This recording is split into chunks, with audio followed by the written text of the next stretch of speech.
All right. Good evening, everyone. My name is Shola Adeshaki. So glad to be here. This is the very last episode of the November Gas Off series. We've had conversations for those in their 20s. We've had conversations for those in their 30s. We've had conversations for those in their 40s. And this right here is the one for those in their 50s and above. And it will be the last in the series. I am aware that there are some people here who are in their 30s, who are in their 40s, and who are here to also glean wisdom and to learn from everything we're doing and, just sort of prepare for the future. Okay, I'm glad to be here tonight, and it's a pleasure to teach you the dynamics of make, manage, and multiply money.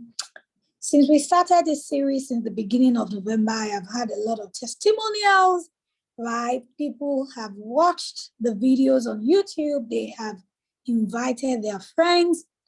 They have, shared a few things with me. And I am so glad to be doing this with you, for you.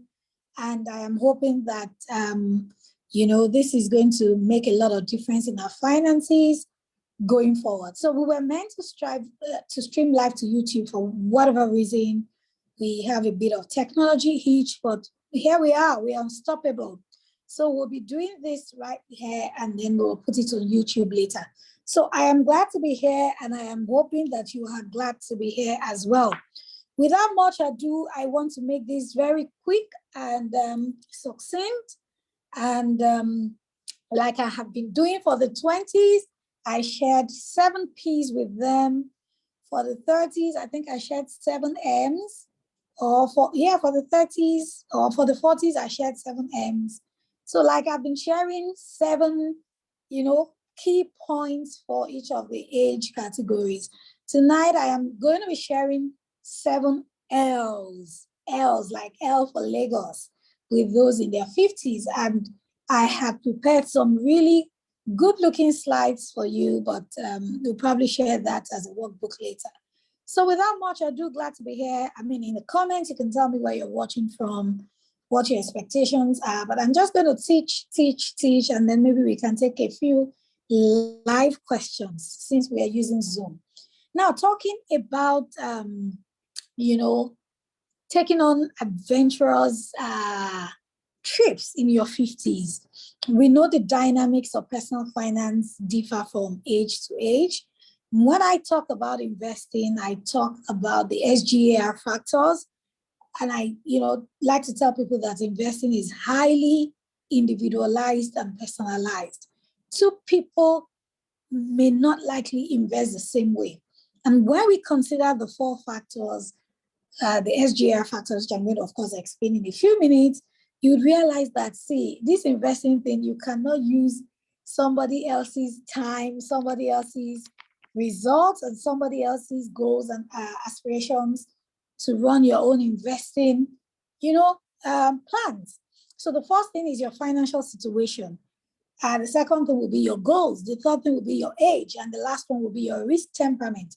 And I usually love to say that those in their 50s cannot afford to invest the way those in their 20s are investing, right? Because of time, because of the principle of compound interest. A 20-year-old can, take on some funny investing journey or some investing adventure, lose money and still bounce back. But somebody who is approaching their mid-50s and their late 50s cannot decide to take on some of those adventures, right? We must invest from a very logical point of view. And you see, that's why I'll be sharing this quick 7 L's and probably just take a few questions and then we can call it a day. Again, personal financial success is not a sprint, it's a marathon. Whether you're 20, whether you're 30, you're 40, you're 50, you're in your 60s, it is not something that you just, say, oh, I want to make money in the next 3 months and I want to make 300% or 500%. Coach, show me the way. Show me where the money is coming from. Show me where the money is going. Let me just make money. No. Whether in your 20s, 40s, whatever your age is, investing, personal financial success is a marathon and not a sprint, ladies and gentlemen. So we must have that at the back of our minds that, see, again, this money game is a game we play here on earth. I mean, we bring nothing into the world, we'll take nothing out of it. Okay, so the amount of wealth we're able to accumulate is a function of what we know, how we're able to execute, and, circumstances, bearing, the right circumstances per time. So I'm laying that foundation to make you realize that, first of all, you play this money game till at the end of life.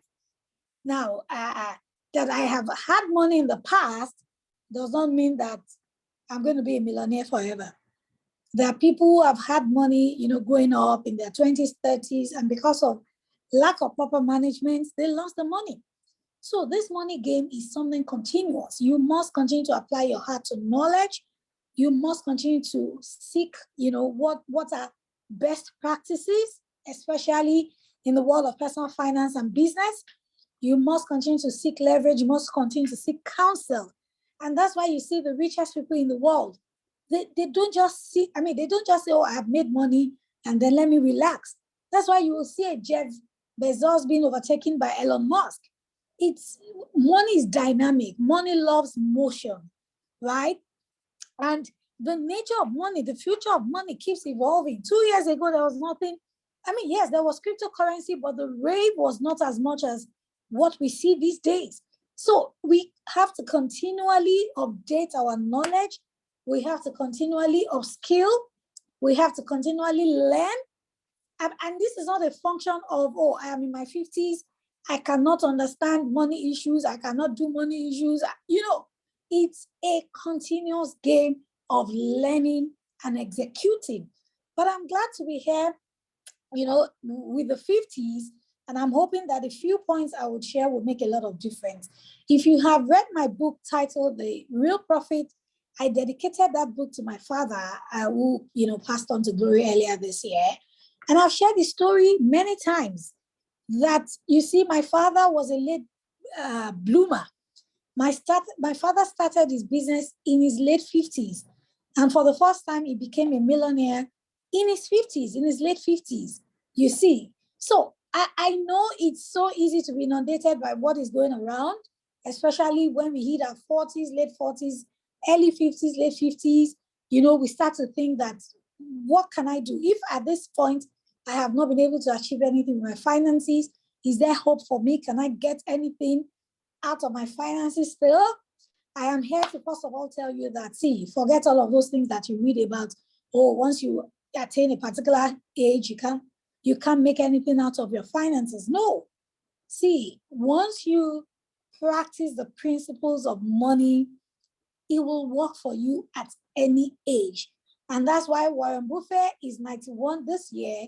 He is still waxing strong, as one of the 10 richest men in the world.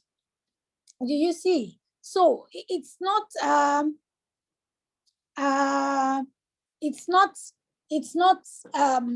something to think about, like, I am old, I cannot make money. You can make money.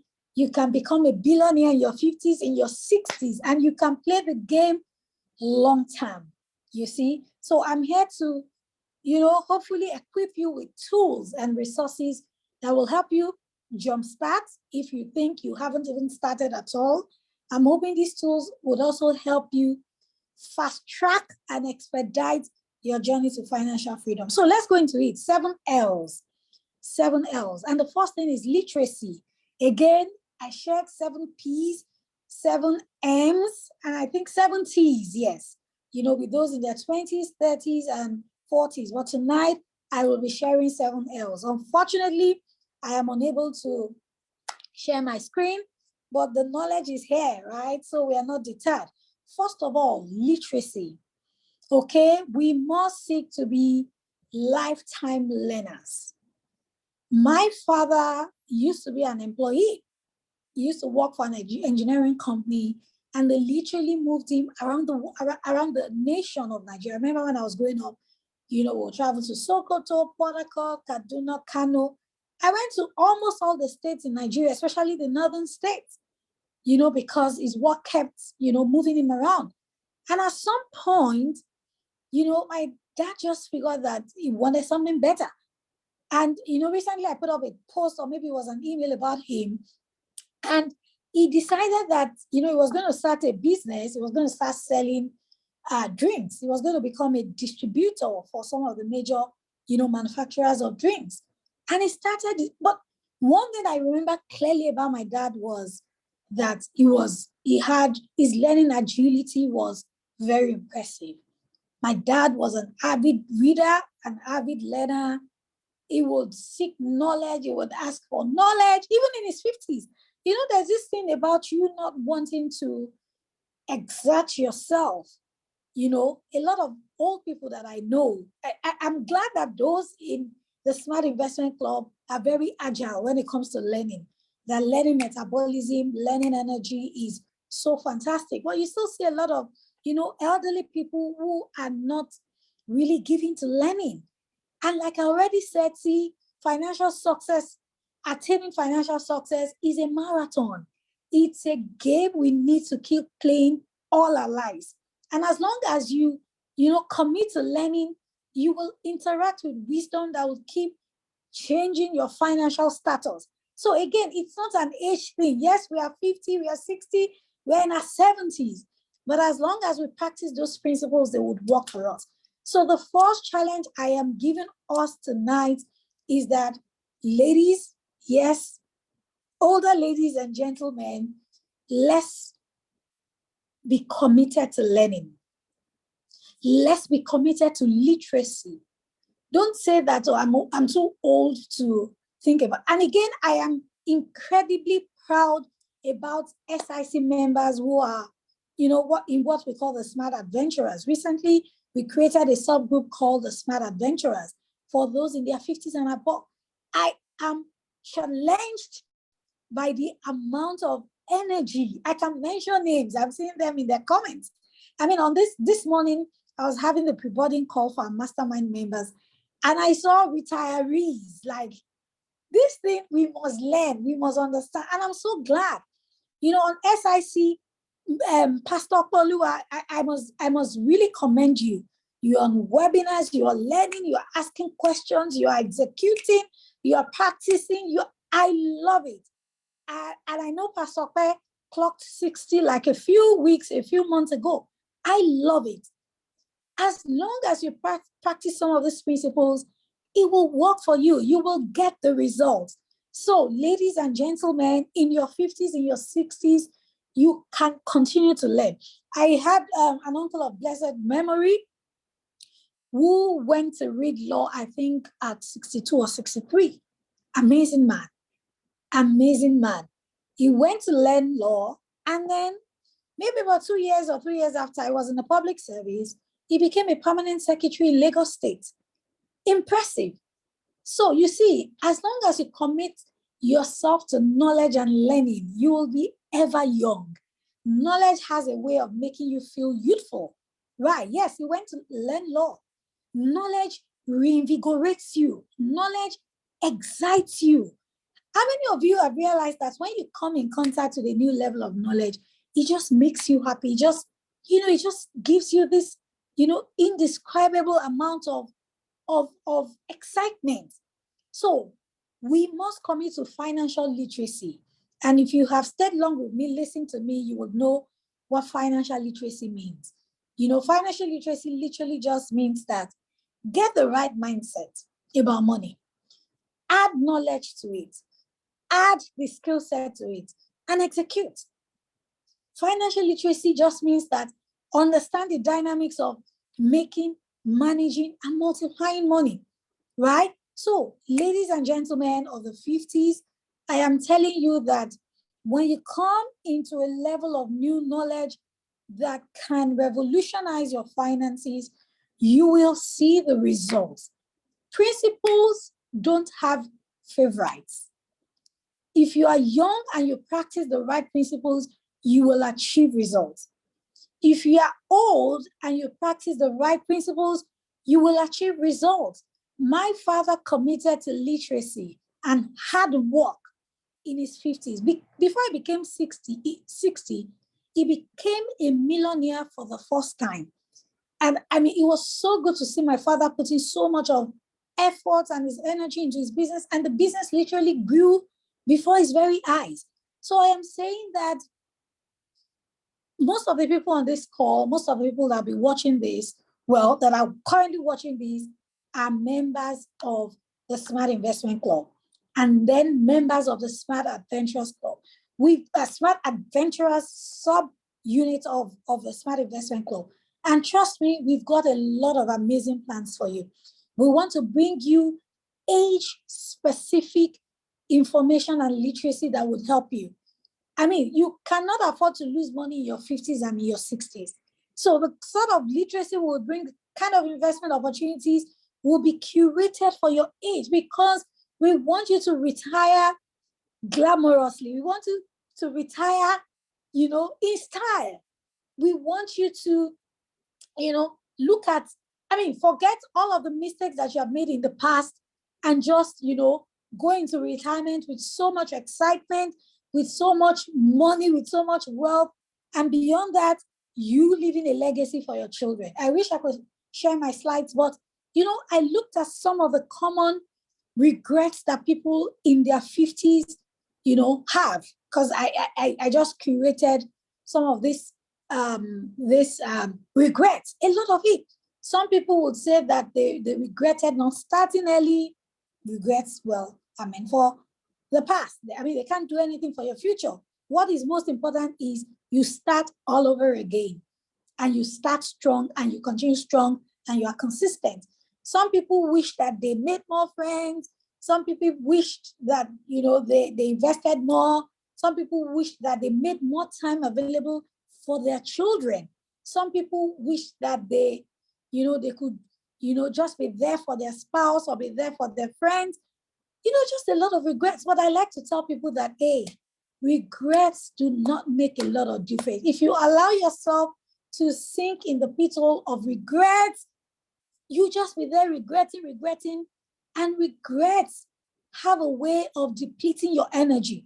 So if you are here tonight listening to this call, I am encouraging you that, hey, leave regrets in the past. Your best years, your best financial years are about to start. And that's why I'm going to be sharing these 7 C's, the L's rather, and I already started the first one. We must commit to learning about the financial markets. Now, the government says in Nigeria, don't do cryptocurrency. I am aware some people are watching this from around the world.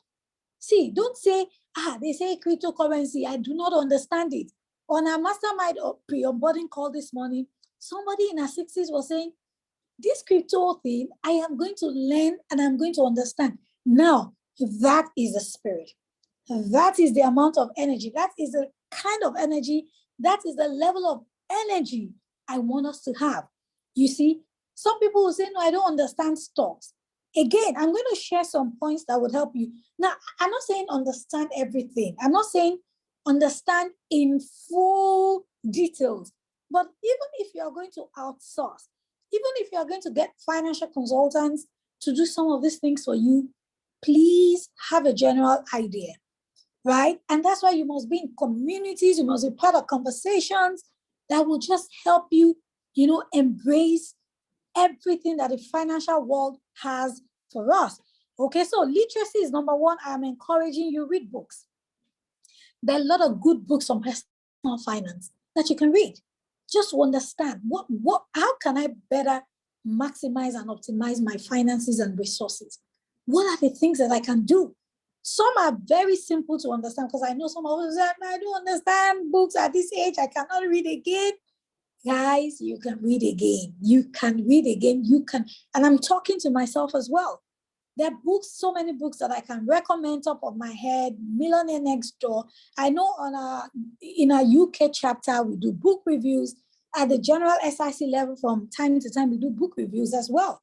Do you see? But just go on YouTube. There are tons and loads of messages that teach financial literacy. I remember when I was growing up, my mom used to have this group. I think they used to call them the Roaders. I can't remember now. Something Sisters Club. They will go from house to house on a monthly or on a bi-monthly basis, just doing all of those meetings. I don't see those things again. But the way, they will go to parties together, buy the same kind of clothes. And I wish in those days they had, the same amount of energy towards their finances. A lot of them would have planned better.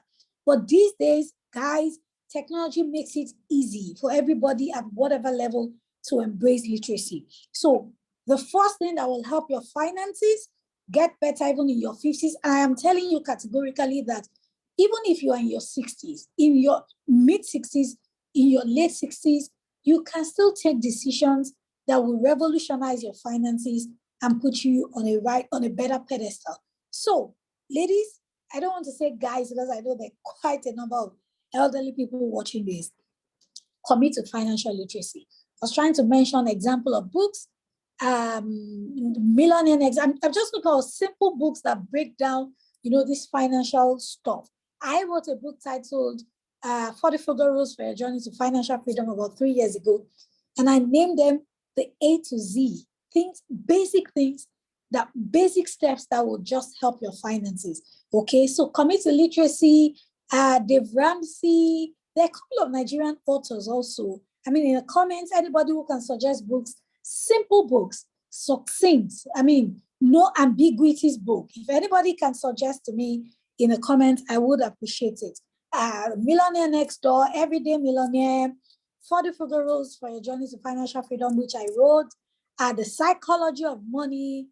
There was a book we reviewed for the children sometime, was it last year or early this year? Fantastic book. Please, let's commit to knowledge. That's the first thing. I need to move on to my next L. So, the richest man in Babylon. Yes, thank you, Pastor Okwe. Pastor Okwe is 60 and she finds the richest man in Babylon simple enough to understand. So those are some books that you can read. Now, let me move on to the next point, liquidity. Now, literacy cuts across all the age groups. If you want to experience a change, a quotable quote says that if you expect a change, you want a change, you desire a change, and you keep doing things the same way, it's like insanity, okay? Literacy will change your life. Wisdom will change your life. So it cuts across. This next one to cuts across, liquidity. The amount of financial exploits you can do. Thank you.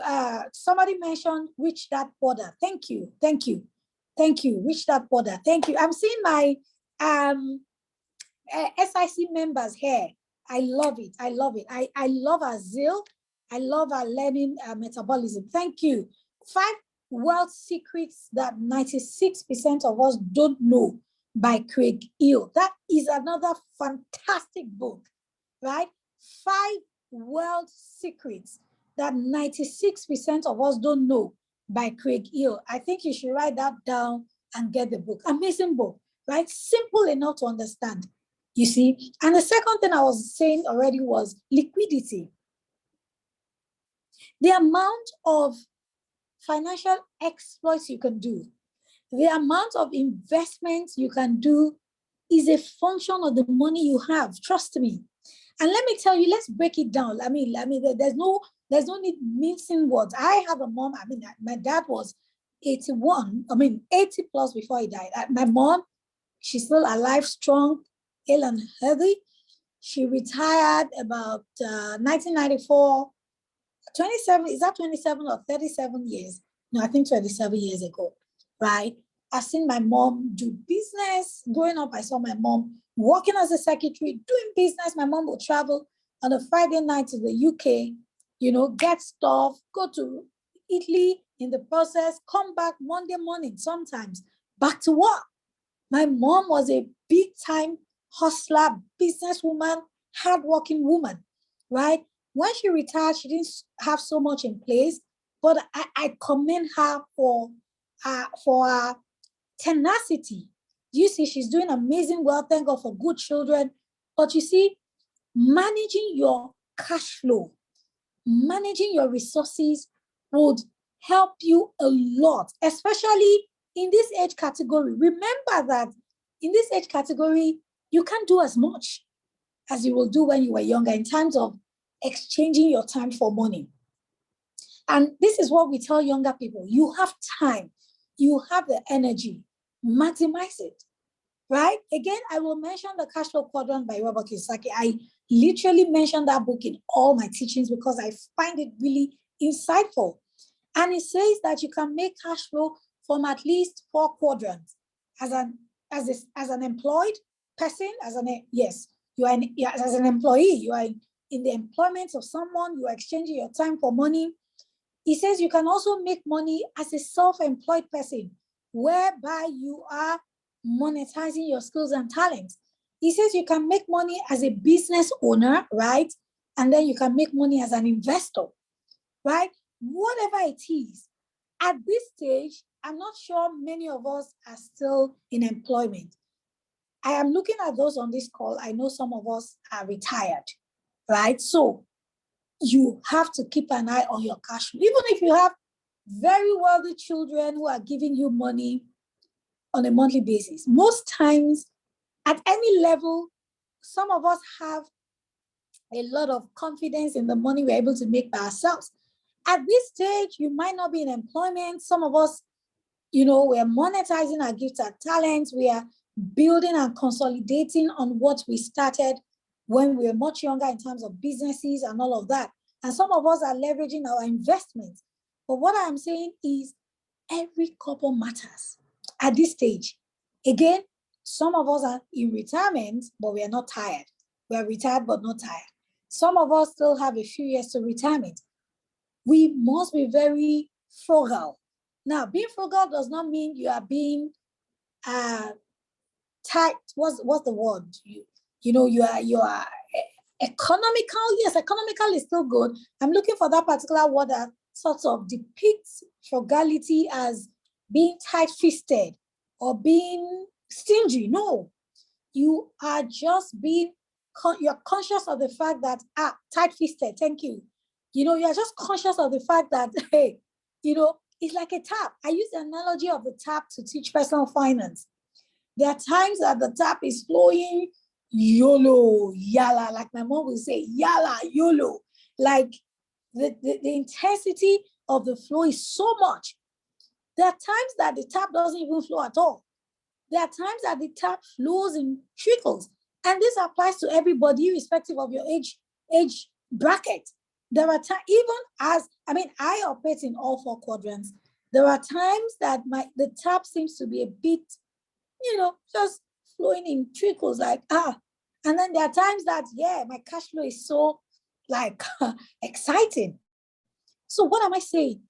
At this stage, you must keep an eye on liquidity. Budgeting is key. What are my necessary expenses? Yes, your children will do stuff for you. Family will do stuff if you are fortunate enough. But some people do not have that luxury of having their children do stuff for them. I'm aware that, sometimes I drive to work, I see some very elderly people on the streets begging. It breaks my heart. It's not as if these people don't have children. Maybe some of them arguably don't have children, but it just breaks my heart to see. You shouldn't be begging on the streets in your 20s and, in your 50s, in your 60s. What have you done? What's happening? Where are the children? It breaks my heart all the time. And that's why I am really passionate, about if you're on this group, on this call, in the SIC, you are privileged because, again, you're educated.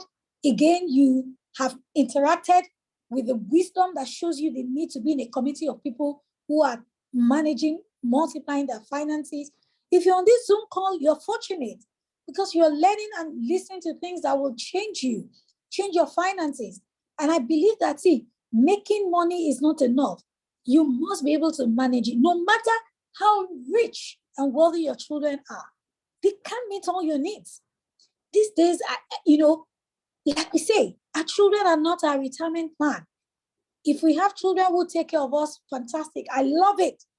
But we must be grandparents. We must be mothers. We must be fathers who, are comfortable enough and who would not depend on any child. Now, I'm not trying to say it's not good to depend on your child, but I'm just saying that the children will have their own, needs too. They will have their own responsibilities. They love to take care of their parents, of their grandparents. Well, hey, they most likely will prioritize their own needs first. Do you see? I tell people I want to be a grandmother. I would say, hey, the children, when they hear they're coming to see me, they're happy, or see me and my husband, they're happy because they know when they are living with a car, or they are living with some very dangerous bank alerts. It can happen. Even if you're watching this, you're in your 60s, I am hoping that, there will be wisdom, there will be grace, there will be speed, there will be a financial turnaround that will help you, do much more even for your grandchildren. So again, our children, our grandchildren, when they do for us, it should be an extra. It should be bonus. We must have our own thing. And I know that we will have our own thing by practicing and executing some of the things we're going to be learning tonight. So liquidity, keep an eye. Every money that comes in, be guided. Be guided. The goal right now is to save as much for retirement.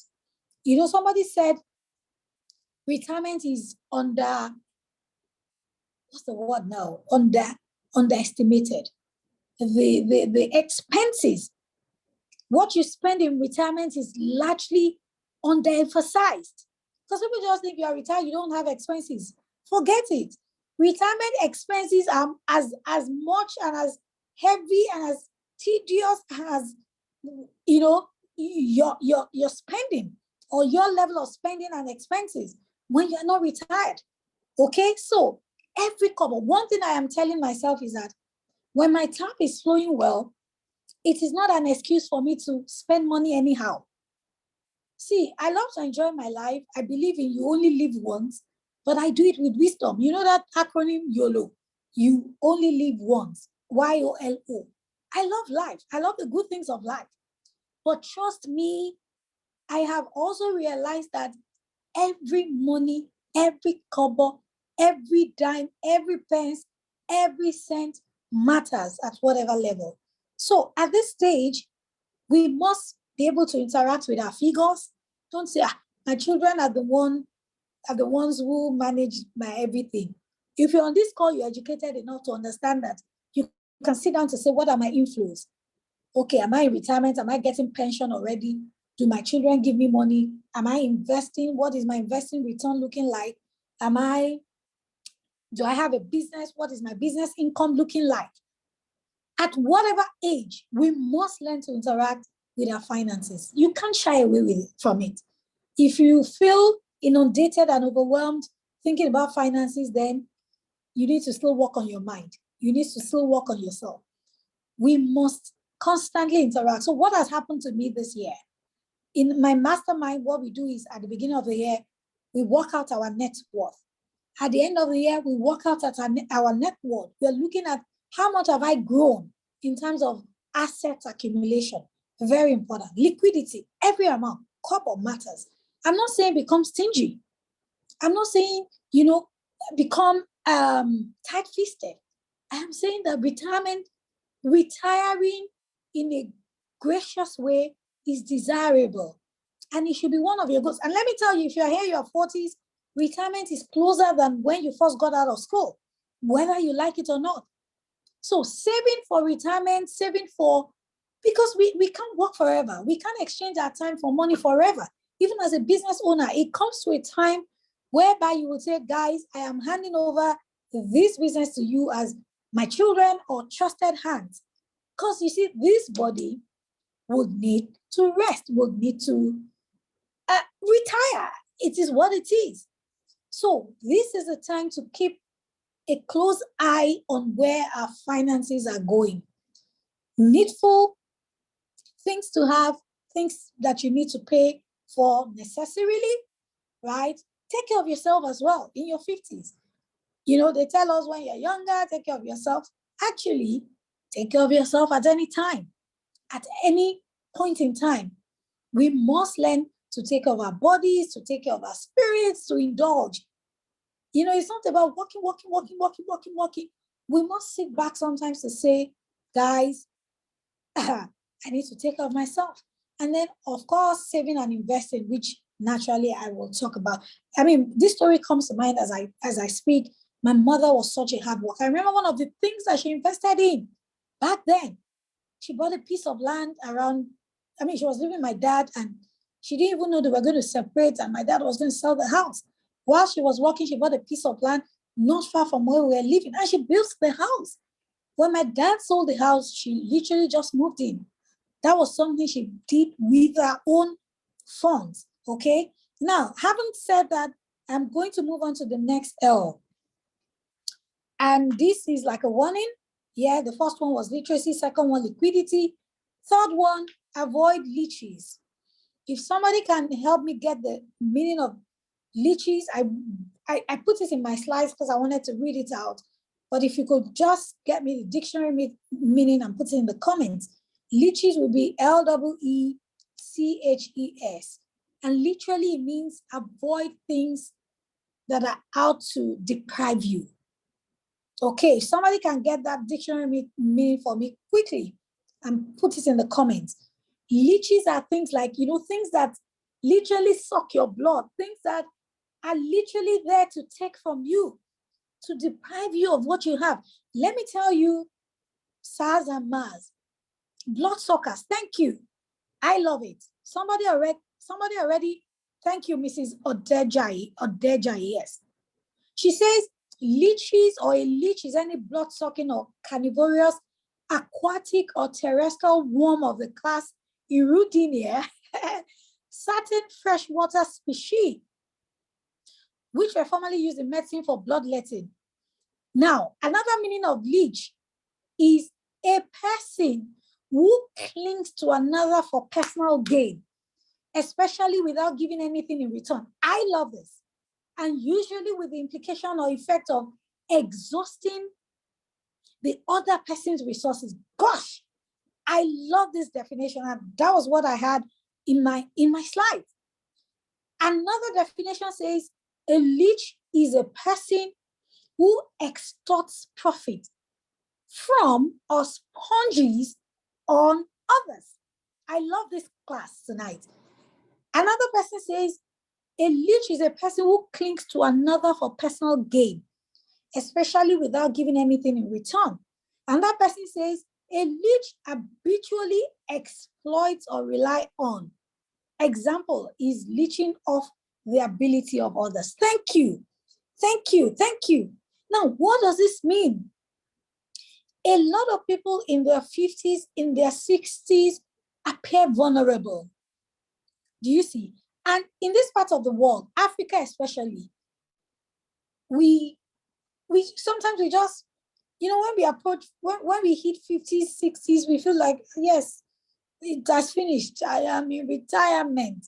Somebody that used to be very active, all of a sudden just goes into this very reserved, very, what's the word? Inertia. You become very slow. I have an uncle in the US who this year is, I think, 70.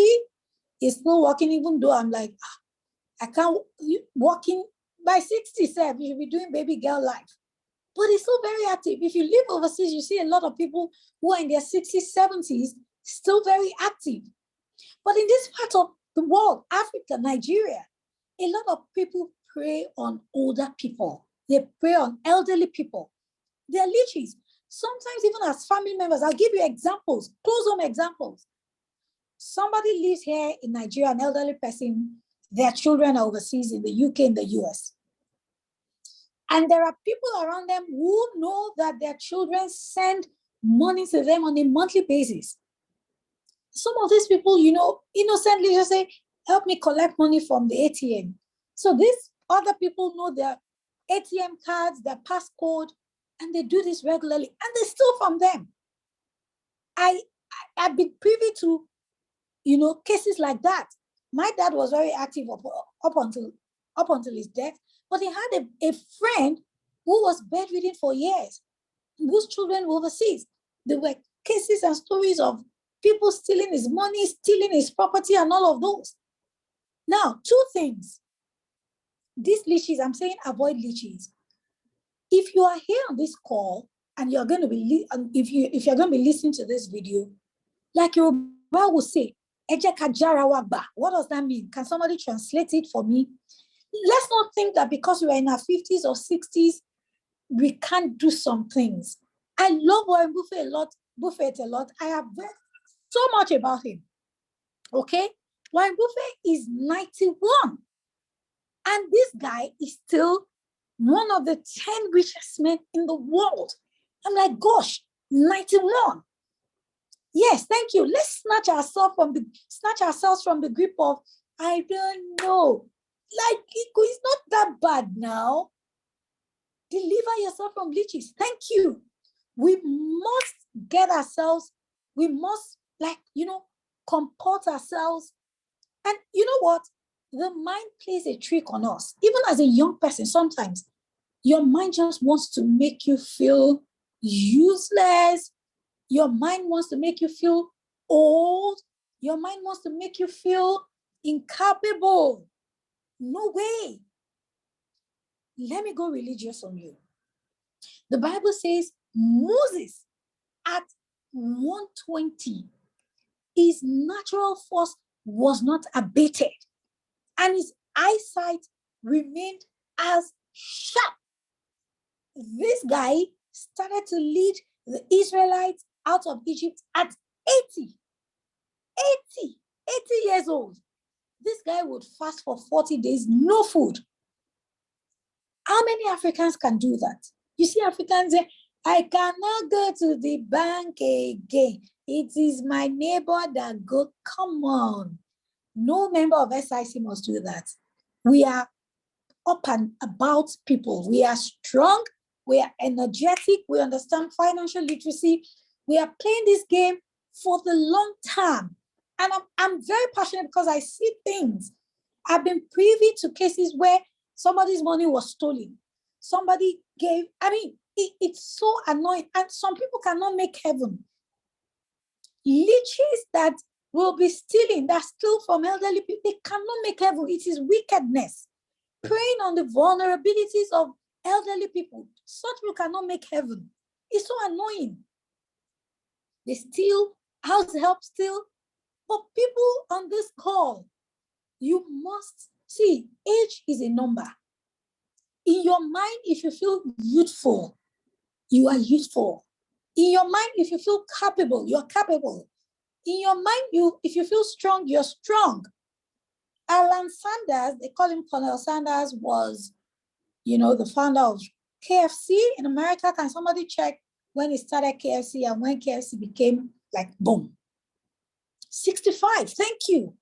I'm so passionate because even for younger people, these things affect us. We drag our feet. I tell people, see, human beings, we are tripartite in nature.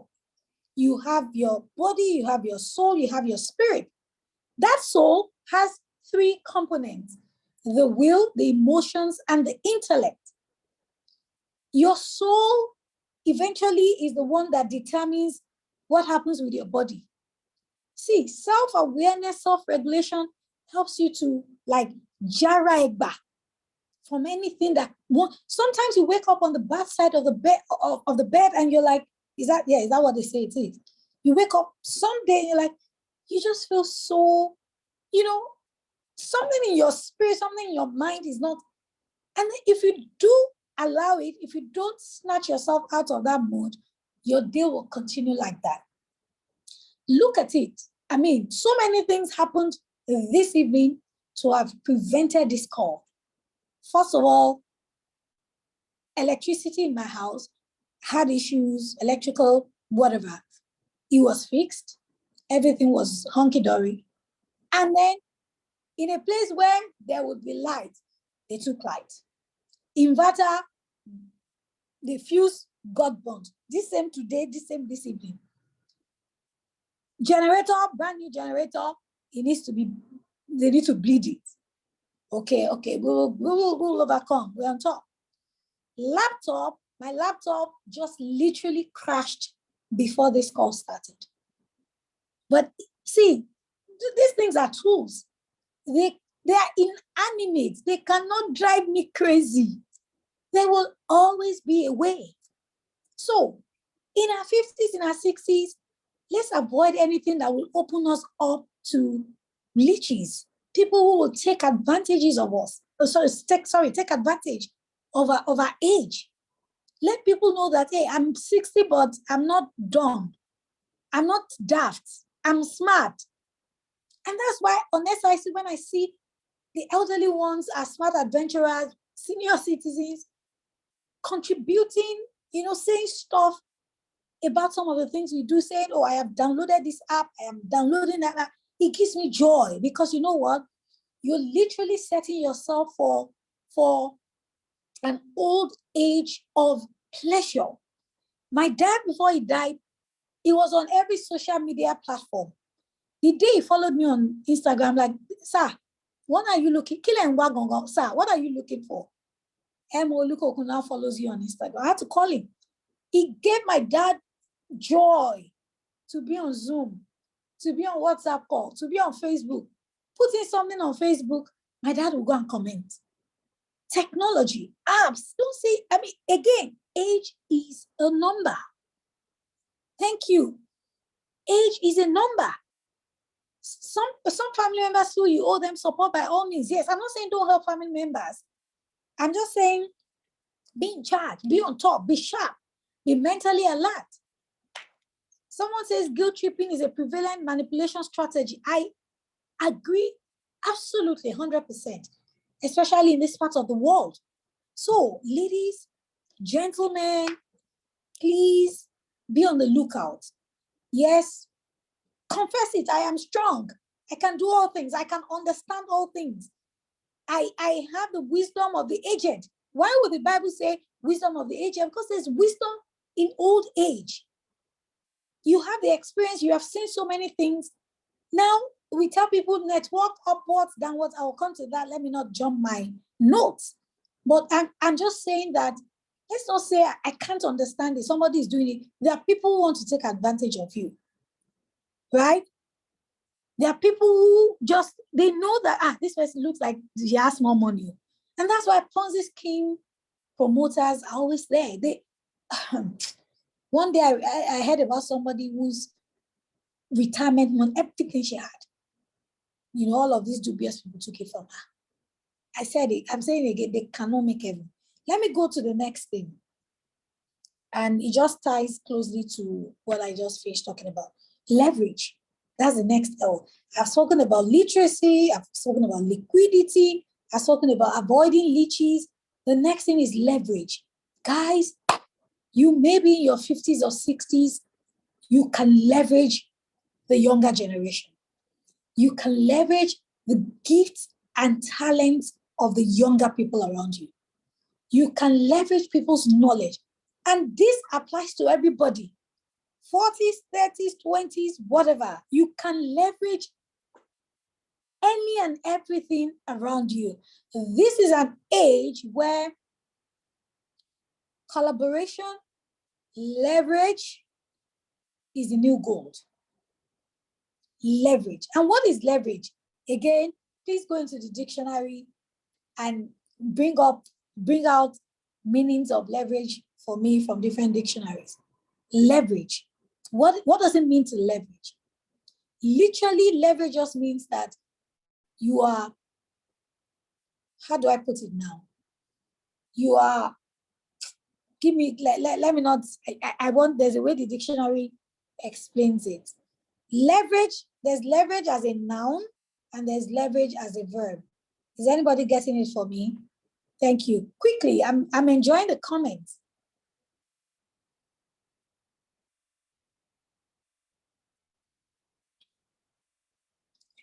Thank you. Leverage means using something to maximum advantage. So when we say leverage, you have a relationship. You're leveraging them. Okay, thank you. Another person says, the power, ability to act or to influence people, events, decisions, sway. And the person says, an example is, being the only industry in town gave the company considerable leverage in its union negotiations. Another one says, the use of a small initial investment, credit, or borrowed funds to gain a very high return in relation to one's investment, to control a much larger investment, or to reduce one's own liability. Another one says, taking advantage of resources around you. I love that one. Like, It literally just explains what I mean. Right. Another person says use borrowed capital for an investment, expecting the profits made to be greater than. But I love this one that says taking advantage of resources around you. I agree that in your 50s, yes, your learning agility may not be as high as somebody who is in their 20s. Your learning energy and agility might not be as high as the person who is in their 30s, but you can leverage. And that's what we do in SIC. I'm in my 40s. Some of you are in your 60s. I teach and you listen to me. I attend webinars. I attend classes being taught by people in their 20s. That's leverage. I work with people who are in their 20s. I mean, one of my team members who is very young in his early 20s, is actually still 7. But it's such a key factor for the things we do. He calls me by name, like literally by name. I'm like, oh, respect is respect. As long as you don't disrespect me. If I were to be in the Western world, you probably would be calling me names, so it's fine. But there's mutual respect. Get the job done. You don't disrespect me. That's fine.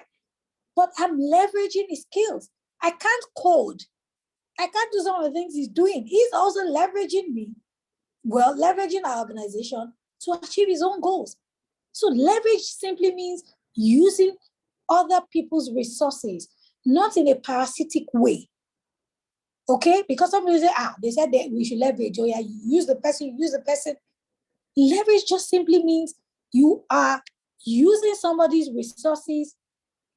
You are taking advantages of resources around you. And how does it tie to what we have been saying for those in their 50s? You may not understand some things when it comes to financial literacy. When it comes to investing, ask people. You know, the mastermind call, the pre-onboarding call was so beautiful early today. And somebody was saying, I am here to learn. Coach Emo, you will teach me. Coach Shola, I will learn it.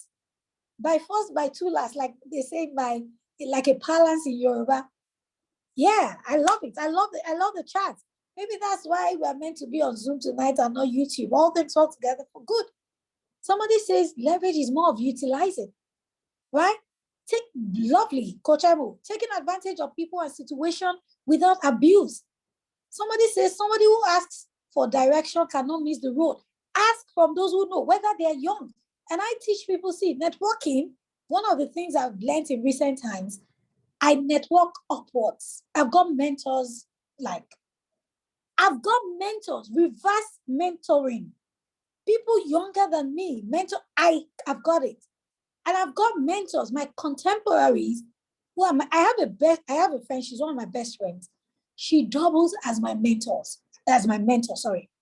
If I find myself in a quandary and I call her, she gives me super solid counsel per time. You know what? When we are doing friendship, we wear the friendship cape, like the friendship, whatever. When she's mentoring me, I don't allow friendship get in the way. I have people who are younger than me that I learn a lot from. Sometimes I'm just like, okay, keep it coming. I observe people a lot, mannerisms, and all of those things, and I learn. I'm on calls sometimes, you're talking, and you think I'm listening, but I am learning. Right, yes, thank you. I put aside the friendship art and mentoring kicks in. So that's leverage. Again, you're leveraging on financial related things. You're learning this is cryptocurrency. What's the future of money? I may not be able to embrace it or understand it as much, but how can I leverage others to maximize, that investment class? Then you get into where they're talking about it. You are asking questions. Sometimes you are paying somebody, you are paying an advisor to say, help me do it.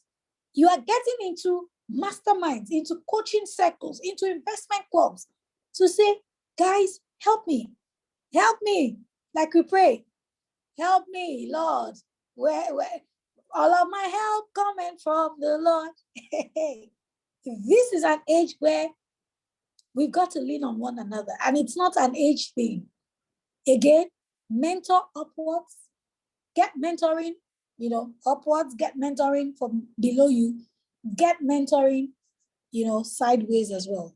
That leads me to the next one. We've talked about four L's already. I hope you're learning something. Again, leveraging in the world of personal finance means that the things that you don't understand, you are getting someone to do it for you. You are getting somebody to teach you.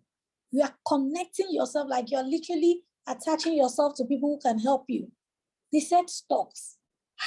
What do I need to understand about stocks? What stocks? But you're not just saying, I want more Isha. That terminology used to be like, I want more. These people of this generation. And that's why Nigeria is here. Our leaders are up there thinking, this youth, this lazy youth, our leaders need to leverage the energy, the wisdom of the younger generation. So I don't feel I have, exhausted this leverage word, but I'm hoping that we can read more about it. And each person thinks more about how they can really leverage people around them, leverage relationships. Now, this is not an age where you say, my friends are only my age category. I'm people in my age category. There are people, and that's why I love people in the Western world. You see a 20-year-old person who is befriending now, I'm not talking about relationships, who will tell you my best friend is in her 50s. I love it. Tomorrow I have, oh gosh, this is so interesting. I have a date with an older woman, highly accomplished, and we met on a coaching call in a class. We got on an academy program together. And then on one of those programs I was talking, and then she reached out to me. We're definitely not age mates. While I come back, I read her up online. She reached out and said, Shola, let's connect. Let's connect. I'm like, wow. And in that class, it was first name basis, but I brought myself sense. Outside of the class, say, yes, ma'am, everybody, we had a physical meeting. Everybody first there, me. They taught me well, oh, I am Yoruba. I'm not saying this is what works for me. And she was endeared to me and said, let's hang out. I'm like, hey, at this level, hang out. It just got me excited. And a few days ago, I was thinking about it. I mean, if it was me in those days, like, well, that's my business. What am I going to say there? But maybe I have questions for her. And she sees me, and she didn't say, I want to come and mentor. No, she told me, Shola, I believe there are things I can learn from you. I'm like, wow. And we are not age mates. This is an age of leverage. We must put aside all of those. I am old, they say, you say. We must put those things aside. The next one, my next L. Who can tell me the 4 L's we have, dissected so far? The next one is league. Very similar to leverage, but different. When I talked, to the 20s, it was P's, and I think I said you need what's the word? It was just about having a community. Last week, he was talking about having, was it M? I can't remember now. Whoever was on those calls, tell me. Having a tribe, having a community, becoming, being a part of people that can help you out. Leverage is, you need to achieve something, you leverage someone. But being a part of a league is being a part of a community that will help you. Stephen Covey said that accountability breeds responsibility. And I like to say that accountability breeds responsibility. How many of us have gotten on programs and stuff that at the end of the day, you don't finish it? You buy courses, you pay for this, you never finish it. I was telling the people on the mastermind pivoting call today, and I said, see, we will make the resources available to you. We will provide you with the things that you need. But guys, the onus is on you to take responsibility. Earlier this year, I paid some hefty figures, in dollars for a course. It was supposed to run from January to March. Things happened, life got in the way, my dad died, and a few weeks ago, I just thought about it. I come to think of it, I didn't finish this course. I have trained myself, not to start and not finish it. And they had finished all the coaching course since March. I went into the portal. I started to learn by myself. I made myself accountable. I set up alarms on my phone. I mean, as I was talking, my 8 o'clock alarm, went off. I push myself. I have a very close, small, close-knitted community of 3 friends. We make ourselves accountable to one another. You need that community. In these 50s, being in the right community will help you from falling victim to leeches and all of these unscrupulous, wicked people. Being in a league will open you up to information that you cannot get by yourself. No man is an island. Let me tell you, there are things that even me in the world of personal finance, I have not interacted with. There are things that I do not know yet. There are things that are not within my awareness range. But by reason of association, I get to hear about them. So what am I saying? It's not enough to do Egbe church or, all of those, my unit in church, especially, what do you call it? Orthodox churches. We do all of those, Egbe, this one. Those things are good. Yeah, you can do that. But I'm also saying that you must belong to communities, groups that will spur you into achieving your goals. If you have to create one, create one. Say, my own accountability group, 50s. My mom's group there used to be, I think, Rhoda Sisters or so. Lady society there. They will buy clothes, they will do all of them. All of them. I remember them. They will come to our house, we will host them. I used to enjoy going around with my mom to our friends' houses. I stumbled on some pictures recently. I'm like, wow, where are these women today? I wish with that energy, they built houses, did real estate, did investments. But there was no awareness. There was no literacy. What am I saying? And that's why we have created the Smart Adventurers Club or the Smart Investment Club. If you are on this call, you're in your 50s. Number 1, join the Smart Investment Club. Number 2, make sure once you join the Smart Investment Club, you automatically become a part of the Smart Adventurers. We want to, specific literacy, specific examples, specific investments that will help you. If you're on this call and you can afford it, join my mastermind group. 13 months, pushing you. We are, pairing ourselves, even within the mastermind into accountability groups. We have lined up a couple of things we are doing. I know top of my head, there's at least one person in our 60s, at least 5 people in their 50s within the accountability group. We are there to push one another. Join a league, belong to a league of people that can help you. Okay, wherever, and start yours too. It's not enough to be a part. And you shouldn't just be a part of a group and just say, okay, whatever they say. You also pioneer things. You also push for things to happen. Now, you may say, how do these things affect my finances? Trust me, your network determines your net worth. It's a cliche, but it sounds true and it rings true all the time. The people you surround yourself with will determine how far you can go. Somebody says, if you want to go fast, go alone. If you want to go far, go with people, like-minded people who can help you. Now, the next one, which is 6, is legacy. This one, important. You're chasing income. I'm still going to come to the last one. We'll talk about investments, things you can do. Legacy is key. At this stage, again, we are approaching retirement, closer. We are nearer to retirement than we were, when we were just out of school.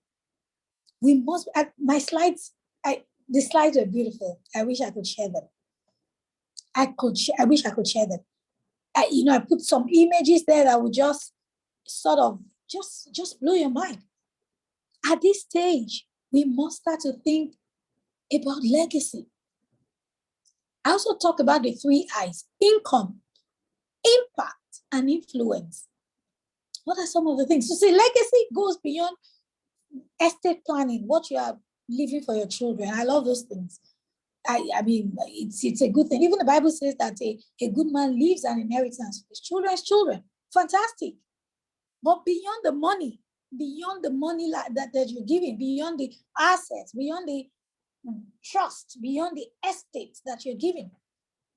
Impact, influence, touch someone, be a blessing to a group, be a blessing to people in your community. Let your impact be felt. Money is good for your immediate family, but beyond that, you can reach the world. Mentor, right? Mrs. Ainde was in the mastermind call today, was saying that she mentioned something she's very, very passionate about. I love it. Sounded so small and very consequential, but it's a good cause. Yeah, you're the average of 5 people closest to you. Yeah, I love it. So I am saying that we must commit to impact at this stage and at any stage, actually. One of the things that drive me, people think I do a lot. Yeah, I love income. I want to make money. I want to be more comfortable. But beyond that, it's about the impact. It's about the reach. That's why we want to catch people young, children. We want to reach out to, this year we are taking books to schools in slums, in suburbs. Cost price of the books, we don't care. But we want to leave a legacy, right? So at this stage, let's think about income, about impacts and influence. It's hard and difficult for me to say this is what you should do, but I know you are passionate about something. I know you have a particular set of people in mind. Please do whatever comes to mind. That's legacy. Now, this last one, you know that, yeah, thank you. Mrs. Irene says legacy should also be about impact and influence. Yes, I love it. Yes, not just leaving something, leave a good name, leave credibility, leave estate. Yes, important. I already said it. Our children are not our retirement package, neither our grandchildren. But again, beyond leaving money for them, doing stuff for them, legacy. Now, this last L, and that will be it for tonight. I didn't know how to coin it, but it just had to fit into L. But I hope you get the drift. You get my drift. I call it logical portfolio mix. Having a logical portfolio mix. That's one L, 2 L's in one. Having a logical or lost time makeup portfolio mix. And I'll explain those two things. Now, logical means that, hey, you're investing in a more logical way because in your 50s and 60s, you don't want to lose money. Again, no investment is no risk. Investments are generally low risk, even the very conservative ones. But this is not the time to dabble into just anything. The risk temperament types, you have the, what do you call it now? The conservative, you have the moderate, and you have the aggressive.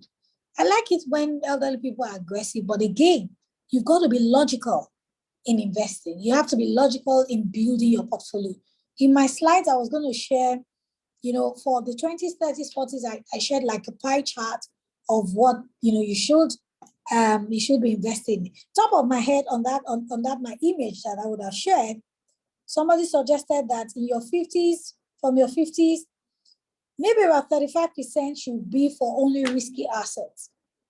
Because again, you want to invest in more traditional conservative assets that can be easily convertible to cash. And I agree. You can't be in your 60s and then the bulk of your money is in cryptocurrency or stocks. Those things are too volatile. I know the market has been a bit bearish, the deep, like Red Seas. Let's assume that that's retirement money and that's where you get your cash flow from. You can't sell. You shouldn't sell when there's a dip. So in retirement, in your 20s, 30s, 40s, you can say, I will wait it out. But you get to a point in time, you can't wait out some things. So, and that's why I coined it having a logical portfolio mix. Every investment you're doing is calculated, either in personal development or assets or what have you. Calculated risks. Calculated, you're like, hey, this money, I lose this money. Do I have another one to fall back on? If this money is delayed, am I fine? Because again, you're trying to build the nest egg. Now, the nest egg is like retirement. You want to have enough money in your retirement portfolio. You want to be able to live the kind of lifestyle you're living now. You don't want to depend on your children. You don't want to depend on, my dad will say, guys, if you don't give me It's okay. I will not die. I'm retired, but hey, but my dad would still dress the way he was dressing when he was younger. Good guy, you know. So, I mean, your investments would fill your nest egg, will fill your retirement bucket. Again, by now, I believe anybody on this call, whether you are retired or you are employed or you're a business owner, you have set out plans for retirement. By now, there must be something going into your pension. Actually, you should have started contributing your pension from your 20s. I'm saying this to those who are in their 20s, 30s. Pension contribution. I mean, in the Western world, you have different variants. I know in America, you have 401, you have IRA, you have Roth. In the UK, I don't know if you're in the UK on this call, you can tell me some of those things. I know you guys have something, ISP or PIS or PP, something. I know in Canada, there are different variants. In Nigeria, it's a bit restricted. Is that pension with some of these people? Thank you, state pension. But aside that money going into pension, you must PRSA. Thank you. I know that in Nigeria, there's the voluntary contribution, then there's the workplace pension. Thank you. There's the involuntary. These days in Nigeria, you can add. I know up until a while ago, it was 7.5. Maybe they moved it to 8.5 or 10. You can add. You can deliberately, thank you, self-invested personal pension, SIPP. Thank you. You can add ABC. Thank you. Where's Madam Joker watching from? You can add to your pension by yourself. If you're a business owner in Nigeria, you can go and register for pension. So it's not just about, I don't have an employee. Thank you, Ireland. You know, you can add to your pension, you can contribute, you can add to it from time to time. Do you see? So your pension, whatever, must be active. So beyond that pension money, which is making money for you, which is like an investment already, there are investments that you can do too, and it has to be logical. I love what Greg says. He says logical portfolio mix is heavily dependent on literacy. You see, I started with literacy and ending with logical portfolio mix. As usual, I'm going to call on one of our coaches, Coach Mo, who is very excited about some of this investment stuff and all of that. But I'm just saying, guys, this is not the time to just play around. Yes, we teach you to take on risks, but at this stage, your risks must be logical. Your risks must be calculated. You can't go and take your pension money and be using it to do crypto. You will use money for very high risk instruments, for money that you know you can afford to lose. And I agree, literacy is what will help you. Do you see? And yeah, there's contribute pension saved with PFAs. Yes, voluntary can also be done. So I'm saying that when we announce investments in SIC, if you join my mastermind, and I am, you know, extending the invitation to you if you're in your 50s and you can afford it, because it's not free, be in the mastermind. It's me and holding you also within a group setting. It's not one-on-one. I do one-on-one, but this is like a group one-on-one, whereby the whole of 2022, starting from, you know, we did our pre-onboarding session today. Like I would have at least two coaching calls with you, one-on-one. There are group coaching calls on a monthly basis, on a quarterly basis. There are monthly check-ins where we, you know, talk about how our finances have gone. There are private investments and a couple of other things. Brilliant minds. Today, I mean, when we did our onboarding call, we realized we have people from the UK, from Ireland, I think someone is from America, from Nigeria, from everywhere. You see, even when we bring investments that look so fantastic, you've got to be logical. You can't do it the way everybody does it. And this brings me to where I started from. Investment is highly, highly personalized. That my friend is doing something or something I have to do. I can't be perfect. Because you see, our risk temperament differs, our goals differ, our plans for life differ. Okay? So I also call it the lost time makeup for portfolio. Some of us are just starting out, you know, we are late bloomers.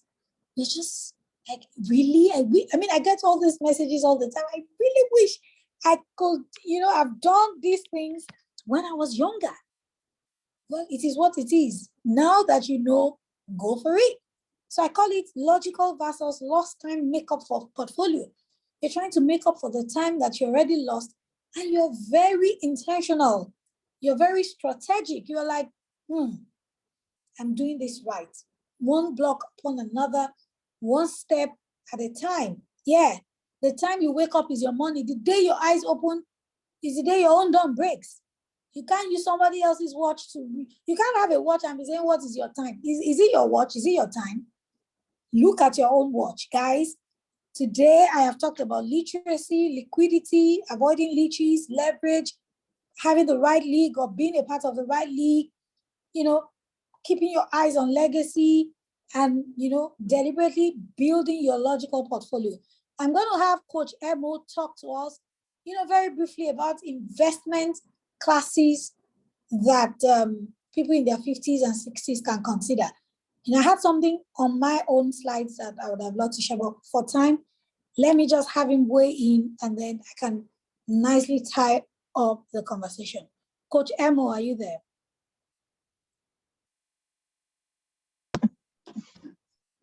Hi, everyone. Oh, yes. So is your video on? 1 minute, please. Yes, it is on. Can you see me? Oh, yeah. Go ahead, please.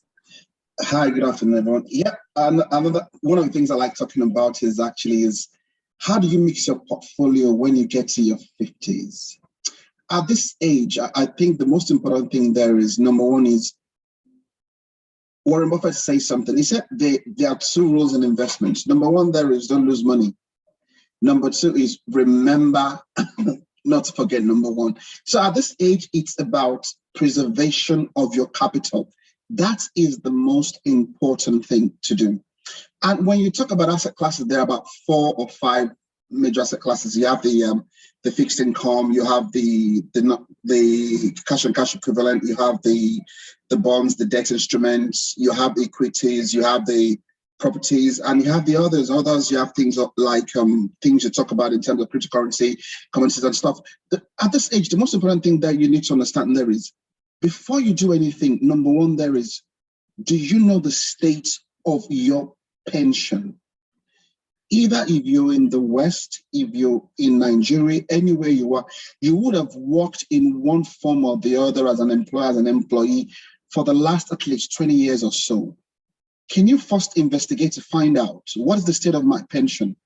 If you're in the UK, just like I am, if you have this single sign-on whereby you sign on online for your self-assessment, check exactly. I'm sure you have something like that in Ireland or probably in the States or Canada as well. I'll come to people in Nigeria. Check that to see where are you when it comes to. One thing we find out there is when people don't check, by the time you check, you find out and a company you've worked for 10 years, they've actually not been remitting your national insurance. And it is when you come to realize that you now start to look for them and the company has gone what? They've gone bust and almost 10 years of your life is gone without you being able to do. When it comes to pension, pension has more than one leg. In the UK, we have 3. You have the state pension, you have your workplace pension, and you have the most important thing, the self-investment personal pension. You have that in I think they call it Roth IRA in America. I don't know what they call it in Canada. That is the most important one to focus on. The others, you can't so much worry too much about it. The state pension in the UK will give you probably £180 thereabout a week. You can imagine what can that buy you by the time you retire, and they've pushed that to like, I think 60 or 70. The workplace pension, that is okay. If you're still working and you plan to work for the next foreseeable year, find out again, what is the maximum your employers are actually contributing. Some of them, they actually what they call the match. So if you put 2% in there, they'll match it to 2%. If you put 5%, they'll match it to 5%. Find out the maximum match and try as much as possible to top up heavily if you see that you've not been maximizing the full allowance. And the third one there is the self-invested pension. Whatever you do, have that third leg, because you cannot trust the government to look after you in your retirement. Why? You don't know what the rule is going to be. By the time you come to retirement, probably they would have passed the legislation that just caps how much you're going to be paid per month. The self-invested personal pension is when you have control of your personal pension. Maximize it. We share the knowledge within the group within SIC. If you're not a member, try and join. We do have webinars whereby we brought an expert in to talk to us about that. Is make sure you are. And when it comes to investments, you cannot completely ignore equity. I tell you that because up until recently, the greatest wealth creation machine in the world is actually the stock market. But instead of you putting all your eggs in one basket, betting on a company, at this age, you want to go for things like targeted retirement funds. What do? Basically, a targeted retirement fund is designed in such a way whereby it balances your stock and bond percentage as it relates to your retirement age. Because normally, financial sense says the closer you are to retirement, the higher the percentage of your bond and the lower the percentage of your stock. That is why you do recalibration almost every 5 years of your stock. But this fund actually does that for you automatically. One good thing about this fund there is it does not invest in stocks. It actually invests in index fund of index fund. So every fund within the targeted retirement fund, there will be an equivalent, I'm sure, in America. I'm sure in Nigeria, they will have something close to that, but I've not been able to validate that. So whereby you want something that actually manages that stock market risk against the bond level risk for you. The second one there is property. We know property. Not all of us can actually get into it, but you can get into things like REITs, real estates. Those are like, there are mutual funds like that. People would always live in the property. As the world is growing, is the same portion of land we have, the population is increasing. So there will always be constructions and developments and all that may that happen. So investing in places like that is quite important as well. You put in your money where you see the number one rule there is you are securing the capital. I will not completely rule out you not knowing what is happening in the digital, in the blockchain world, because the reason is not for you to actually participate immediately, but it's for you to know how that is actually impacting and that is influencing the other areas of asset classes. They've just, I think was 2-3 months ago, the first Bitcoin mutual fund is actually available. And one way or the other, the digital currency will find its way and filter into all those bonds. We have already a lot of funds now have got exposure to it. So those are the important things. Secure your pension, whatever it is, find out the state. If you've worked for like 5, 6, 7 different organizations, there are companies out there that you register with them. They will do all the lead work to consolidate all your pension together and you can view them on one account. In Nigeria, if you work for an organization for that long, find out, are you entitled to pension? Find out the state. There's so many companies in Nigeria right now where you can do your personal pension with. I believe Stanbic has got something like that as well because I inquired about them. There are a lot of packages out there that you can get into now that still gives you enough time for you to have something to fall back on eventually. One of the things about being 50 there is a lot of us think when we get to 50, yeah, maybe we should start down in the tools. Says what? Technology is making us live longer. If you're going to live to 85, 90 years old, and you're just your 50 and 60, you have another how many years to go? Close to 20 to 30 or more years to go. So you have enough time ahead. Being 50 or 60 is not a death sentence. That means your life is just beginning. You're growing older, but don't act old. In terms of one of the things in which we talk so much about Warren Buffett. One of the things that has kept him sharp is what? Is desire for knowledge. He reads, I think, is it 8 hours or thereabout a day? I know that's difficult for us, but let's be in an environment where our mental faculty is constantly challenged. In terms of stocks, it doesn't matter how favorable a stock is. I would advise at this stage, let's go for mutual funds. Most importantly, I would probably prefer index fund because what index fund does there is a collection of funds all together and it tracks basic market indices. Like you can have index fund for the whole of US equity. The return is not that high, but at this stage, It is not about the return. It's about we preserving the capital and also making the money work for us at the same time. And if you feel okay, you've done that, you've put the money in the right place, and you now think you have a little bit of money left in terms of coming from other places, acquire knowledge, seek knowledge, and said, okay, this is what I want to do. I want to rebalance my portfolio. Ask in the group we have. If you're not part of the group, I would suggest whatever you do, you cannot be a lone ranger. The world of finance is changing so, I would say it's evolving to the point whereby I don't know where we're going to be in the next 5 years when it comes to finance. Probably there'll be speaking languages that if you're not plugged in, you wouldn't actually understand what it means. So whatever you do, try and find a learning community where that can be. In Smart Investment Club, from time to time, we bring people in to talk about different topics. And I'm sure Coach Esse, Coach Shola, she's got plans for the Smart Adventurers group right there. And we've got a capable, amazing leader, Pastor, who leads that. She's in her 60s, I know, but she looks like in 40s, and she reads like she's in 20s. She outreads me. It's amazing. If I mention a book, she's already ready. She sent it to me. So the knowledge is there, and it's being able to now take it step by step. Investments, your number one is security, how to keep it secured. Number two, it's to increase it. Number three, it's to keep learning. That's all I'll add to this tonight. I don't want to keep us so long, coaching, before I get tempted to drag into blockchain technology, not crypto this time around.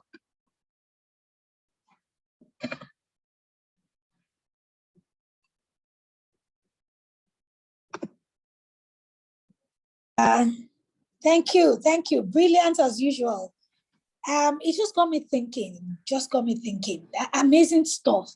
I like what you said about building a portfolio that is more about capital preservation. I love it. At a younger level, beyond preservation, you're looking at capital appreciation, you want to expand your capital and all of those things. But at this point, and if you sort of just, backtrack to some of the things we have said, logical capital, logical portfolio mix. I think somebody's audio is on. Could you help me check? Okay, all right. So brilliant. And I know in the Western world, there are a lot of opportunities. I've studied some of those things in our financial Fit to Fly course, financial planning course. We talked about retirement as a full model. If you can, get that course as well. Fit to Fly financial plan. We did a full module on estate planning, because also from your 50s, actually from whatever age, a 20-year-old person should have a will, and that's the truth. It's something we don't like to talk about, but it is what it is. So estate planning, like when the inevitable happens, who gets what? That has to be in place. Retirement planning, what are specific funds that I can do? There are a lot of opportunities overseas where they would say targeted retirement funds, like Coach Emo mentioned, is strictly for retirement. And in Nigeria, I'm like, what are some of the opportunities that we have? Yeah, some people are fortunate to have worked with the government. They pay you those regular pension. Then you have contributed in retirement, they start to pay you your pension. But I see there are a couple of other funds. I know that Stanbic IBTC has this SIAML pension ETF.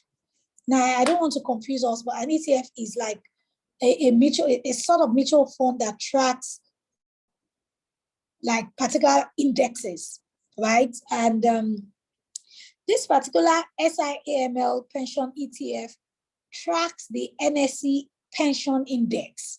Now they want to do, there's a pension index that tracks the performance of the pension funds. Now this particular ETF by SIML wants to track it, but what they do is they invest in aggressive equity funds. I don't know how they do it, but these are just so. When we look at it, what are the retirement, saving opportunities in Nigeria? Again, the ones that you do that they will remove from your pension, from your salary, still do it, because recently I got a report that the returns I have earned on my pension, which I started about 15 years ago or so, is even higher than what I've contributed. Amazing. Even though we need to hedge against currency risks, but it is what it is. So the regular traditional pension, but I see that in Nigeria, your future is more in your hands than in the hands of the government. So you've got to also do curated investments that would help you retire well. I love what he said about, real estate. I know other people who would, in their old age, they're collecting rent to sort of fund their lifestyle. Fantastic. Real estate, like somebody says, is the only investment that is real. Like real, you can see stock market will go up, crash. Crypto go up, crash, appreciate again. But your real estate, you are seeing it. You can let it out, you can sell, you can do it, you can flip, you can renovate. So those are some of the quick investment things we can do. I think from our 50s or 60s, 5 things you should do. Number 1, your retirement account is a must-do investment account. Have your retirement account, invest in it, voluntary, involuntary levels. Number 2, let's see how we can do real estate. Plot of land, buy, build, or just God will make a way. Cash flow will come when you practice some of these things that we say. I think beyond these 2, a bit of equities, low risk ETFs, index funds, and other good stocks, because there's no way your portfolio. We're not saying don't do stocks or aggressive investments. We're saying limit it. And for one of the things I had in my slides, whilst for those in their 70s, they were being advised to do 70% of aggressive stocks and all of that. One of the slides I would have shared said, for those in their 50s and above, do between 30 and 35% of risky investments, like stocks, like crypto. If you're outside of Nigeria, because in Nigeria, the government says don't do it. It doesn't mean you shouldn't learn about it, okay? Okay, so do equity stocks. I mean, on the mastermind call today, I was saying that, somebody was saying that earlier this year, I mentioned a particular stock to them. They bought it. I bought it as well. It's done so amazing in terms of returns. So there are stocks. I think the good stocks, like technology stocks, are things to hold and, just build for the future. And there are things you can pass on to your children. My grandmother bought a lot of stocks, passed it on to her children. There are still some of those stocks that my father was receiving dividends for our estate. Now that my father is late, we also had to find a way of consolidating my grandmother's estate with my dad's own stock portfolio. It's amazing. Recently someone sent unclaimed dividend. My grandmom that has passed away over 30 years ago, my dad would usually say, Sholapa Mishekini, unclaimed dividend, estate of my mom. Fantastic. Even though those are Nigerian stocks, but these days I tell people, hedge against currency risks, diversify. So I've said, fund your retirement account, whatever country you are. Number 2, consider real estate. Maybe the smart adventurers we can work at doing affordable real estate deals for us. Number 3, do equity stocks. Number 4, as the rules of your country permits it, there are, in cryptocurrency, there are things you can do without trading, like long-term coins that are likely to blow up. But last year when we were talking about Ethereum, I can't remember what price it was. Today it's done, made astronomical or phenomenal increase. So I think do a bit of, the things that falls within your risk temperament. The amounts that that even if it goes, you're fine. Do a bit of digital currency, right? Number 5, if possible, do business. Invest in a business that can provide cash flow, a business that leverages others. Because at this point in time, you can't be running around saying, hey, okay, we will do this. But their business, I know Pastor Peck consults. We can consult, we can come together, we can just do stuff that will guarantee cash flow. Top of my head, there are other things, but I think with these 5 and with specific guidance and hand holding, I believe we can do a lot more. Do we have questions? I really need to, conclude on this call. I told my team members I wanted it to be 1 hour, but here we are. I know I love to talk, but you see, yeah. So do we have any questions? If you want to raise your hand to ask a question, if you want to put it on the comments, you can do so, and we can start to wrap up this conversation. I am inviting you to join my mastermind. I think we have just about 8 slots. We wanted to do 30 people. We're moving into 40 across different age ranges and holding, group coaching for 13 months starting from this year. I'm dropping the link in the chat. You can ask questions. You can email academy@smartstewards.com. Somebody can help me type that out. If you want to join the mastermind, make inquiries. We've got a payment plan, 2-time payment. You can email academy@smartstewards.com. If you want to join the Smart Investment Club, you can email info@thesmartstewards.com to ask questions about that. Okay, do we have any questions? Do you want clarity on one area? By the way, somebody is on this call who is in her 70s. Amazing. I just read somebody's private message and it just blows my mind.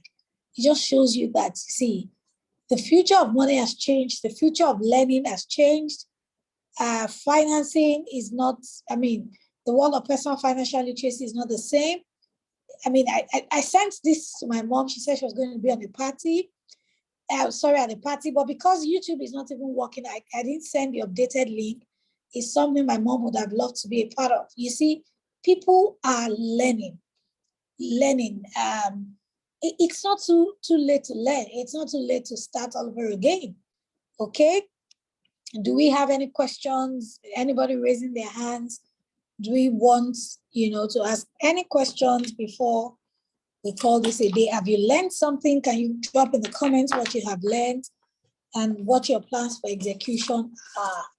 Okay, I see we are about over 40 on the group, on the call. Right, so if you have any questions, let me know. If you need clarification, please let me know as we wrap up this in the next 4 minutes. Thank you. Or suggestion or recommendation or addition. I see a lot of elderly people, and it just blows my mind. I love it. Chinedu, I'm going to come to you. Would you be able to turn on your video, because we are live and this will be watched on YouTube later? Do you mind? If yes, or well, if no, I've asked you to unmute yourself. Please go ahead. Okay, good evening. Thank you, Shola. Beautiful presentation. I turned off my video because I'm in the office. My question goes this way. When we talk about planning for the future, planning financially for the future, there's something we often leave out, and that is pension.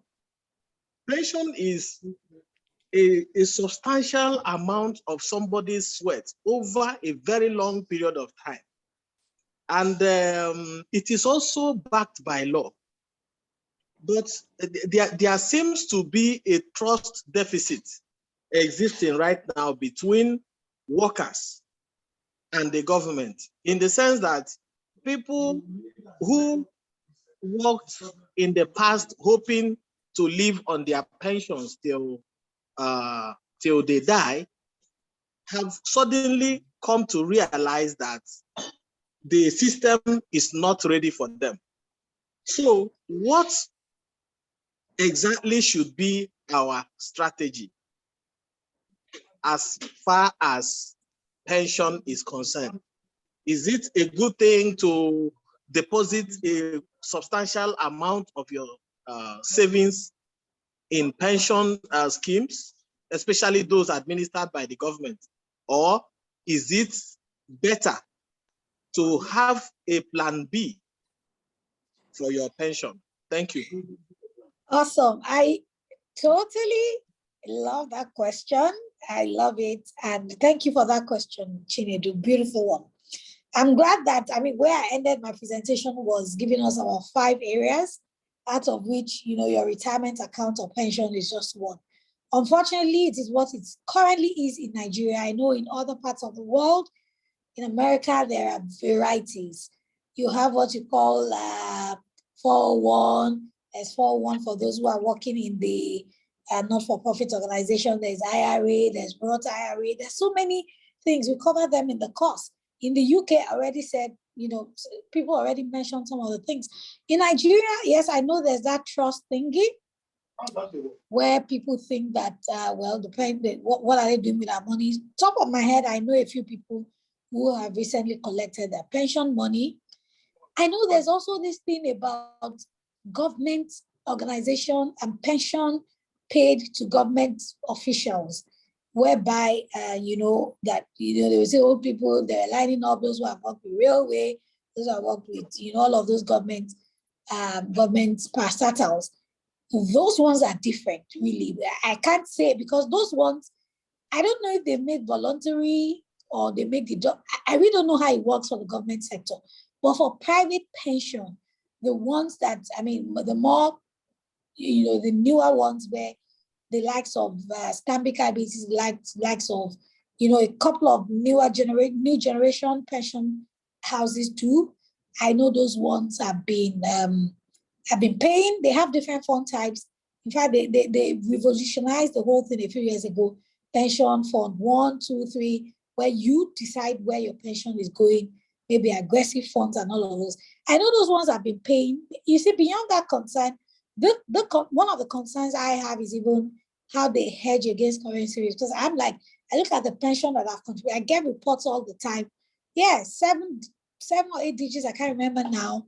I'm like, if I were to have converted this money to dollars, I know what it would mean now. But, currency risks and all of those things have affected the value. So the concerns are diverse in nature for those in Nigeria. And that was why I said, hey, when you're thinking about the future and investing for those in their 50s and their 60s, your retirement account is just one. You can't say, I am putting money in pension and then you go to sleep. Even outside of the world, I know that I have an uncle in the UK, keeps saying, I want to work till I attain a particular age so that they can keep paying me the salary, my last salary, as pension. Like, yeah, but it can't still sustain you. Pension money is, they pay, maybe you have contributed 10 million and then I start to pay that 10 million over the next 20 years. Okay, so I think retirement account or pension account should just be one out of things you plan to fall back on. And that's why I said consider real estate that can also generate income. I know a lot of elderly people that pay that yearly. If I have a mentor on a yearly basis, he gets about 140 million from his properties. Amazing stuff. So you might think, when do I start? I think we can early, just little by little, just if it's a plot of land, buy it. One day, some, resources will come and you're able to build. I also said equities, but you can't put all your retirement eggs in the basket of the government. Okay, I'm trying to also read comments.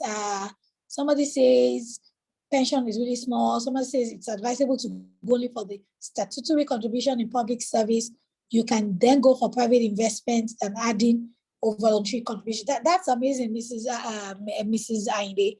Fantastic. Yes, you can go do the statutory contribution, public service. Yeah, I know you have a public service background. For those who work with private organizations, it's just the voluntary ones that you do through private pension companies, but I like your point of view. Do the statutory ones rather than now doing voluntary contribution into that pension scheme. Use your own voluntary money to go and do other investments. I think that's a brilliant point. So back to your question, Chinedu, it is what it is. We may not have real control over what they are doing with the pension. Like I said, my own concern is even hedging against currency risks. But again, my final answer is don't put all your retirement, plans in the hands of someone. You don't have control over it. Your retirement is something you must partly have control over. The business you do, my dad started his business in the late 50s. That business made him a multi-millionaire. My dad lived he was happy. He did what he loved, he made money, and he just leveraged an existing system by becoming a sole distributor. It started small. I wrote about him recently and I shared it on the groups. Started small. It became a sole distributor for Nigerian breweries, for Guinness, and it made a lot of money until, it made some decisions, that stemmed from a bit of illiteracy, business, processes and all of those things. So I think I like what Mrs. Roda said, do what the voluntary one, that one is cash you can fall back on, but also take your own private money into private investments for voluntary, investments that you can also fall back on. But in other parts of the world, I know they have good stories. By the end of the day, even all of those contributions cannot guarantee your lifestyle in retirement. You're really, really comfortable. You want to have multiple inflows into your nest egg so that you really live the life that you desire. I hope that answers the question. Okay, so any other questions? Any other questions? Any other questions? Hit me. 5 minutes after 9, now we've got to go and close this meeting. If you have learned something, please put it in the comments. Let me know what you have learned tonight. Let me know what you're executing as a matter of urgency, and let me know, some of the things you're going to do right away. Thank you so much for coming, everybody. We will download this video and put it on YouTube so that those who, couldn't access the live video on YouTube would be able to access it and, watch the replay. So in the absence of any other questions, contributions, and what have you, I would say have a great evening, great time in church tomorrow. God bless you.